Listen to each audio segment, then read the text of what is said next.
Assalamualaikum warahmatullahi wabarakatuh. Alhamdulillahi rabbil alamin, wa bihi nasta'inu ala umuri dunya waddin. Asyhadu an la ilaha illallah wa asyhadu anna Muhammadar Rasulullah. Allahumma salli ala Muhammad wa ala alihi wa ashabihi wa man tabi'ah. Jamaah subuh yang dirahmati Allah, para pendengar Radio Republik Indonesia dan pemirsa channel Masjid Rohama yang TV Masjid Rohama yang berbahagia. Alhamdulillah, kita bersyukur kepada Allah Subhanahu wa taala atas anugerah yang masih kita rasakan sampai pagi ini. Salawat dan salam mari kita kirimkan ke haribaan Nabi Muhammad sallallahu alaihi wasallam. Jamaah subuh yang rahmati Allah, pada seri ke-31 dari kajian buku kita pagi ini. Buku yang akan kita baca pagi ini ditulis oleh Ahzami Sami'un Jazuli. Beliau ini dosen di Universitas Islam Negeri Syarif Hidayatullah Jakarta. Buku yang beliau tulis itu beliau beri judul Al-Hijrah fil Qur'anil Karim. Buku ini sebetulnya adalah tesis yang beliau tulis di Universitas Ibnu Saud di Arab Saudi. Dan buku ini ditulis dalam bahasa Arab, kemudian diterjemahkan ke dalam bahasa Indonesia. Yang menulisnya orang Indonesia. Buku ini diterjemahkan ke dalam bahasa Indonesia dan diterbitkan oleh Gema Insani Press tahun 2006. Diberi judul Hijrah dalam Pandangan Al-Quran. Saya kira tepat sekali, ya, karena kita masih berada di awal bulan Muharram, tahun baru, masih suasananya pun masih pekan-pekan pertama di awal tahun ini. Hadirin yang dirahmati Allah, beliau adalah pakar tafsir yang wafat April 2020. Ketika awal-awal Covid beliau wafat, ya, tapi disebutkan karena serangan jantung. Hadirin yang dirahmati Allah, buku ini sangat menarik karena beliau sebutkan di awal-awal buku ini. Kenapa buku ini penting? Kenapa dia harus menjadikan ini sebagai topik penelitian untuk tesis beliau? Padahal banyak sekali tulisan yang sudah membahas mengenai hijrah. Dan kita pun hampir setiap tahun mengadakan peringatan tahun baru hijrah. Jamaah rahmati Allah, satu hal yang beliau tekankan di awal, bahwa hijrah berpindah dari satu situasi yang tidak ideal, tidak baik, itu merupakan sunnah para nabi. Itu tesis besar yang beliau ingin sampaikan. Al-Quran merekam perjalanan para nabi itu, dan akan dengan sangat mudah kita temukan bahwa setiap nabi itu berhijrah. Ya, di situ disebut ada beberapa nabi. Ibrahim misalnya berpindah berapa kali. Ya, bagaimana beliau berpindah? Kenapa dia berpindah? Ya. Nabi Lut juga begitu. Nabi Musa juga hijrah. Ya. Bahkan Nabi Muhammad SAW juga berhijrah. Jadi beliau kemudian katakan hijrah itu adalah sunnah para nabi. Ya. Bahkan hadirin Allah, Al-Quran juga merekam hijrahnya bukan nabi. Ashabul Kahfi misalnya, itu dikemukakan bagaimana para pemuda itu ketika mereka dihadapkan pada situasi yang tidak memungkinkan mereka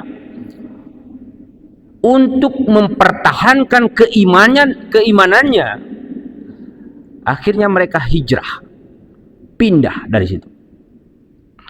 Dan tradisi ini berlanjut kembali kepada para ulama-ulama besar. Beliau sebut di situ misalnya 4 imam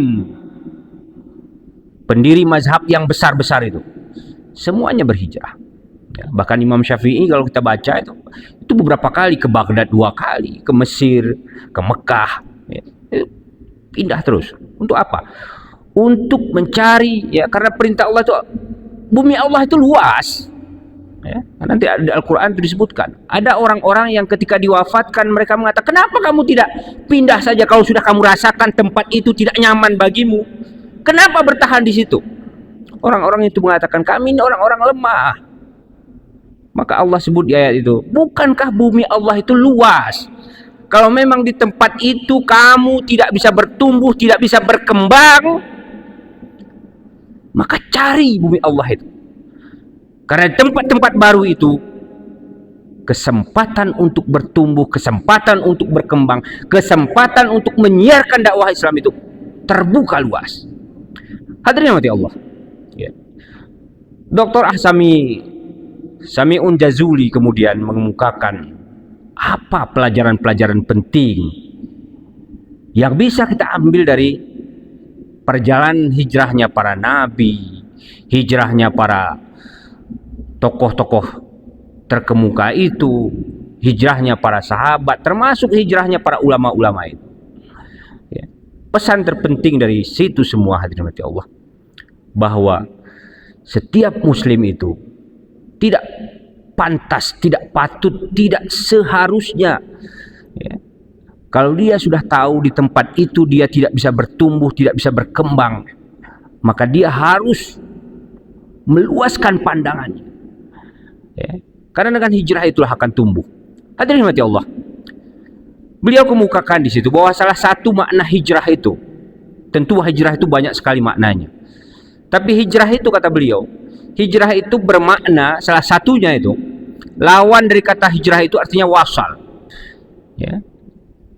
Hijrah itu artinya memutus. Apa artinya memutus? Maka nanti ahli fikih mengartikan lain, ahli sejarah mengartikan lain, sufi pun mengartikan, ahli tasawuf mengartikan lain. Apa itu hijrah kalau menurut ahli tasawuf? Itu memutus hubungan dengan masa lalu yang tidak baik. Itu hijrah. Ya. Jadi ketika kita merasa bahwa masa lalu itu sudah seharusnya diputus saja, sudah selesaikan itu. Jangan berlarut-larut di situ. Seolah-olah masa lalu itu akan menentukan seluruh masa depan. Bahwa benar masa lalu itu mempengaruhi masa depan, iya pasti. Ya. Tapi mengenang saja masa lalu, seakan-akan lupa ada waktu, ada kesempatan, ada peluang untuk berbenah menjadi lebih baik. Di situ kesalahannya, katanya. Maka hijrah, kata dokter penulis kitab ini, dia katakan bahwa itu sunnah para nabi. Hijrah itu. Hadirin mati Allah, hal yang tidak kalah penting yang beliau sebutkan di situ, pengetahuan kita tentang hijrah itu penting untuk terus disegarkan. Untuk apa? Pertama ya tentu untuk kenangan. Tapi sesungguhnya ingatan kita tentang hijrah itu harusnya tidak berhenti hanya sebagai kenangan saja, tapi harus ditumbuh kembangkan menjadi salah satu faktor penentu kemenangan.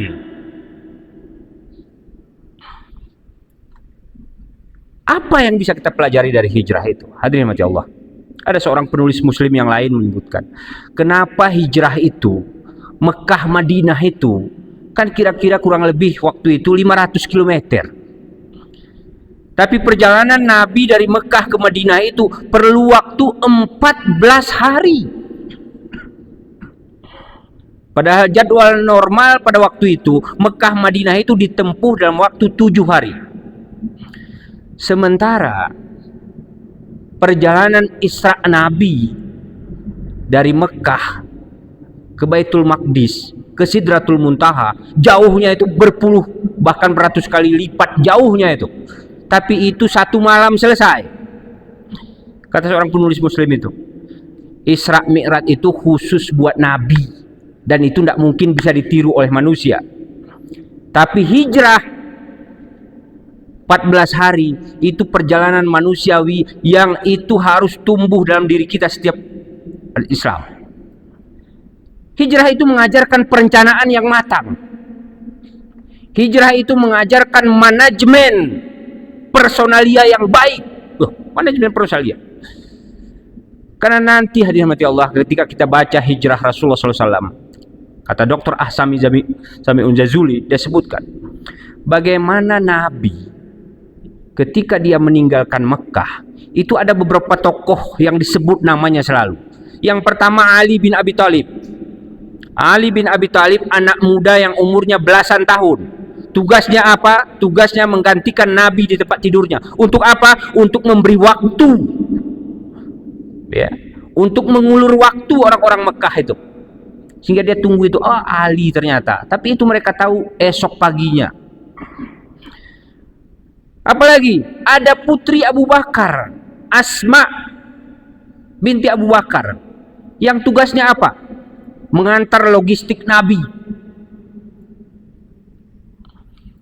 Ada Amr bin Fuhairah. Siapa Amr bin Fuhairah ini? Amr bin Fuhairah ini pengembala dombanya Abu Bakar.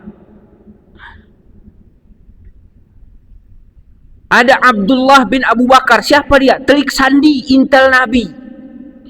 Tugasnya apa? Tugasnya memata-matai apa yang dibicarakan di warung kopi di Mekah itu. Ketika Nabi hilang dari Mekah itu, tentu orang-orang Mekah itu mengatur strategi. Abdullah bin Abu Bakar tugasnya pagi-pagi dia duduk di warung kopi, ya, mendengarkan perbincangan apa yang dibicarakan oleh orang-orang kafir Quraisy itu. Malamnya dia berangkat ke gua tempat Nabi dan Abu Bakar bersembunyi. Lapor kepada Nabi, ini yang dibicarakan oleh orang kafir Quraisy, ini yang akan mereka kerjakan, ini yang akan mereka lakukan, ini hadiah yang ditawarkan kepada orang-orang yang, ya.